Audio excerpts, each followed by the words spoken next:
What's up everyone and welcome back to the MMA Zone. Today, let's get started with MMA community collectively baffled by UFC 281 scoring controversy. During the preliminary card for UFC 281, Karolina Kowalkiewicz stepped into the octagon for a highly anticipated showdown with Silvana Gomez Juarez.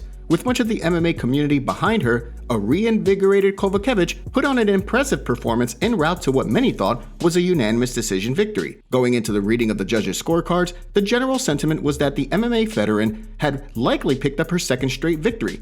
As longtime commentator Jon Anik began to turn things over to Bruce Buffer for the reading of the official scorecards, an official stepped into the octagon and grabbed the scorecard from Buffer before making some changes with a pen. As the camera zoomed in, the commentary team couldn't help but point out that fight fans online would be quick to capture screenshots of the scene. Things only got weirder from there. However, as the scorecard was brought back outside of the octagon where further changes were made before it was finally turned over to Buffer. When the scorecards were finally read, the fight was awarded to Kowalkiewicz, as many predicted. Despite that, the fight community was quick to take to social media to weigh in on the controversy. While it seemed like the general sentiment was that the judges got the scoring right, many questioned just what had taken place cage-side. So far, there's been no official word yet as to what was going on. With that said, expect an official statement sooner rather than later from the UFC. Stay tuned for updates as they become available. Dustin Poirier defeats Michael Chandler, sets sights on another title shot. In the People's main event, Dustin Poirier and Michael Chandler went to war in a Fight of the Year contender. The fight started off with a bang as Chandler pressed the pace early while looking to land some big shots. As the first round progressed, Iron Mike seemed to be finding more and more success with big shots as the Diamond struggled to find an answer. In the second half of the round, however, it was Poirier who began to find his timing, largely in part to Chandler needing a breather after a relentless start to the fight. After a strong grappling round from Chandler in the second, Poirier bounced back in the third before sinking in a rear naked choke and winning the fight. Following the referee stepping in, the two men exchanged words in the cage before the Diamond revealed during his post-fight interview that Chandler had blatantly fishhooked him during one of the early grappling exchanges. Despite the win for Poirier, Chandler's egregious fishhooking was quick to make headlines as fans posted screenshots and videos of the former Bellator champ sticking his fingers in Poirier's mouth to try and help secure the rear naked choke. With the win, Poirier has once again begun his journey back to title contention. Following the fight, UFC Hall of Famer Khabib Nurmagomedov called for Poirier to fight Beneil Dariush in a #1 contender fight in February on the UFC's upcoming pay-per-view card in Perth. On the flip side of things, Michael Chandler's UFC record has now fallen to 2-3. Although he has proven himself to be one of the most exciting fighters in the world, his inability to stick to a game plan and pace himself has proven to be his downfall in each of his 3 UFC losses. While Poirier will likely go on to fight for #1 contender status, Chandler will have to begin the climb back to title contention once more. Who do you want to see both of these men fight next? Play matchmaker in the comments section below. Before we continue, make sure you give that like button some love and be sure to subscribe to the MMA Zone for all of the latest news. UFC officially announces Makhachev vs. Volkanovski and Rodriguez vs. Emmett. UFC 284 is shaping up to be one of the biggest cards of the next year, and we're still 2 months removed from the start of 2023. During the UFC 281 broadcast, the promotion officially announced a lightweight title fight between newly crowned champion Islam Makhachev and featherweight kingpin Alexander Volkanovski for the February 11th card. The announcement comes on the heels of the two men trading verbal barbs on social media, while both sides admitted via Twitter that they had yet to receive contracts from the UFC. They both maintained their desire to fight one another. Following the virtual back and forth exchange, Volkanovski vowed that the fight would take place, revealing that he had already hired a nutritionist who was helping him pack on the pounds for a champion versus champion showdown. The UFC also announced an interim featherweight title fight between Yair Rodriguez and Josh Emmett, which is slated to take place on the same card, with longtime 145-pound champion Alexander Volkanovski set to move up in pursuit of champ status. The creation of the interim title fight will help keep the division rolling in the champion's absence. Of course, Volkanovski has remained adamant that he plans to be an active 2-division champion rather than ultimately vacating one of the belts. With the two newly announced fights, the card has quickly become one of the most highly anticipated in recent memory. With both the lightweight title and interim featherweight title on the line in Perth, how do you see things playing out February 11th? Alex Pereira knocks out Israel Adesanya to win UFC gold. Alex Pereira has officially ushered in a new era for the UFC's middleweight division, After a 4-round back-and-forth affair, Pereira's corner implored him to finish the fight between rounds. Sensing that he needed a finish, Pereira delivered a spectacular TKO finish of the longtime champ to secure UFC gold and continue his win streak.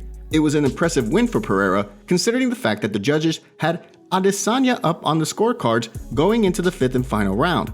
Much like his knockout loss to Pereira in the second fight, Adesanya looked to be en route to a win prior to Pereira connecting with the left hand. Following the win, the general consensus online was that the UFC would likely look to book a rematch between the two. Given the fact that Adesanya was ahead on all 3 of the judges' scorecards, and the pair have an incredibly storied history, a rematch inside the octagon sells itself. Although Pereira is now 3-0 over the last stylebender, the late fight knockout gives plenty of cause for an immediate rematch.